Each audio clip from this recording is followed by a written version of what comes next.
ജൻസി പ്രതിഷേധത്തെ തുടർന്ന് രാഷ്ട്രീയ പ്രതിസന്ധി ഉടലെടുത്ത നേപ്പാളിൽ അടുത്ത സർക്കാർ രൂപീകരണ ചർച്ചകൾ അനിശ്ചിതത്വത്തിലാണ്. നിലവിലെ ഭരണഘടനയുടെ അടിസ്ഥാനത്തിൽ മാത്രമേ പ്രശ്നപരിഹാരം ഉണ്ടാകാൻ പാടുള്ളൂ എന്ന രാഷ്ട്രപതി രാമചന്ദ്ര പൗഡേലിന്റെ നിലപാടാണ് ഈ പ്രതിസന്ധിക്ക് കാരണം. ഇന്നലെ കാഠ്മണ്ഡുവിൽ വെച്ച് അക്രമത്തിനിരയായ ഇന്ത്യൻ ടൂറിസ്റ്റുകളുടെ സംഘത്തിനെ ഡൽഹിയിൽ എത്തിക്കുകയും ചെയ്തു. അപ്പോൾ എന്താണ് ഇപ്പോൾ നേപ്പാളിലെ അവസ്ഥ എന്നുള്ളത് വിശദമായി തന്നെ ബി ബാലഗോപാൽ നമുക്ക് പറഞ്ഞു തരും. കാഠ്മണ്ഡുവിൽ നിന്ന് ബി ബാലഗോപാൽ ചേരുന്നുണ്ട്. നമുക്കിപ്പം ബാലു, ഗുഡ് മോർണിംഗ്. നേപ്പാളിലെ അവസ്ഥ ഇപ്പോൾ എന്താണ്? കർഫ്യൂ തുടരുന്നുണ്ടോ? ഇപ്പോൾ ഈ ഒരു സർക്കാർ രൂപീകരണത്തിൽ ഒരു അനിശ്ചിതത്വം നിലനിൽക്കുകയാണ്.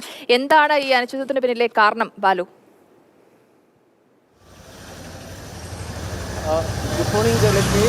കാഠ്മണ്ഡുവിൽ ഇപ്പോൾ കർഫ്യൂവിന് നേരിയ ഇളവ് അനുവദിച്ചിട്ടുണ്ട്. ഇന്ന് രാവിലെ 9 മണി വരെയാണ് കർഫ്യൂവിന് ഇളവ് അനുവദിച്ചിരിക്കുന്നത്. ഞാനിപ്പോൾ നിൽക്കുന്നത് ഈ കാഠ്മണ്ഡുവിലെ ഒരു പ്രധാനപ്പെട്ട തെരുവിലാണ്, ഒരു പ്രദേശത്താണ്. ഇവിടെ നമുക്ക് കാണാം ഈ ജനങ്ങളൊക്കെ ഈ കടകമ്പോളങ്ങളിൽ ചിലതൊക്കെ തുറന്നിട്ടുണ്ട്. അതുകൊണ്ട് തന്നെ ഈ സാധന സാമഗ്രികളൊക്കെ വാങ്ങുന്നതിനായിട്ട് ആൾക്കാരൊക്കെ പൊതുവെ നിരത്തുകളിലേക്ക് ഇറങ്ങുന്നുണ്ട്.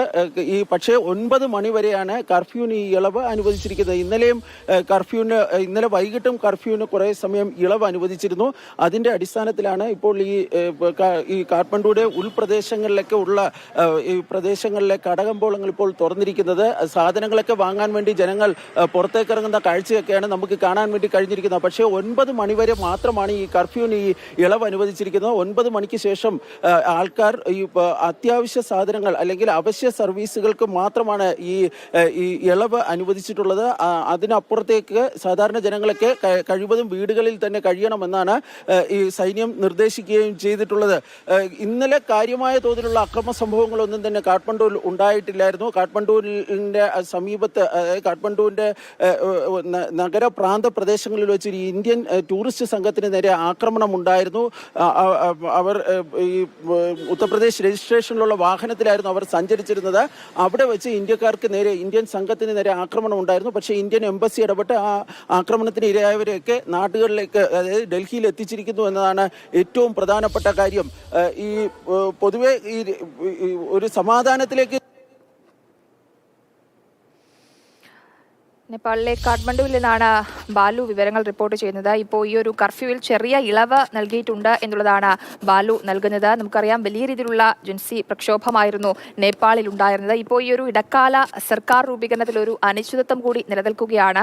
നിലവിലെ ഭരണഘടനയുടെ അടിസ്ഥാനത്തിൽ മാത്രമേ ഈ ഒരു പ്രശ്നപരിഹാരം ഉണ്ടാകാൻ പാടുള്ളൂ എന്ന രാഷ്ട്രപതി രാമചന്ദ്ര പൗഡേലിന്റെ നിലപാടാണ് ഇപ്പോഴൊരു പ്രതിസന്ധിക്ക് കാരണം എന്നുള്ളതാണ് മനസ്സിലാകുന്നത്. നമുക്കറിയാം നിരത്തുകളിലൊക്കെ തന്നെ നിരവധി ആളുകളായിരുന്നു വലിയ രീതിയിൽ പ്രക്ഷോഭം അഴിച്ചുവിട്ടത്. അതൊരു സോഷ്യൽ മീഡിയ അക്കൗണ്ടുകൾ അല്ലെങ്കിൽ ആപ്പുകൾ ബാൻ ചെയ്തതുകൊണ്ട് മാത്രമായിരുന്നില്ല. കുറെ കാലമായി തന്നെ നേപ്പാളിലെ ആളുകൾ, യുവാക്കൾ അനുഭവിക്കുന്ന പ്രതിസന്ധിയുടെ ഒരു ബാക്കി പത്രമായിരുന്നു നമ്മൾ കഴിഞ്ഞ ദിവസം കണ്ടത്. അവർ നിരത്തിലേക്ക് ഇറങ്ങിയതിന്, തെരുവുകളിലേക്ക് ഇറങ്ങിയതിന് വ്യക്തമായ കാരണവും ഉണ്ട് എന്നുള്ളത് വ്യക്തമാണ്. എന്തായാലും ഇപ്പോൾ ഒരു വലിയ പ്രതിസന്ധിയിൽ തന്നെയാണ് നേപ്പാൾ ഉള്ളത്. ഈ ഒരു പ്രതിഷേധത്തെ തുടർന്നുകൊണ്ടാണ് ഒരു രാഷ്ട്രീയ പ്രതിസന്ധി നേപ്പാളിൽ ഉണ്ടാകുന്നതും. എന്തായാലും എപ്പോൾ ഒരു ഇടക്കാല സർക്കാർ രൂപീകരണം ഉണ്ടാകും, എന്തൊക്കെ കാര്യങ്ങൾ ഇനി നടക്കും എന്നുള്ളതൊക്കെ തന്നെ നമുക്ക് കാത്തിരുന്ന് തന്നെ കാണാം. ബാലഗോപാലാണ് വിവരങ്ങൾ പങ്കുവച്ചത്.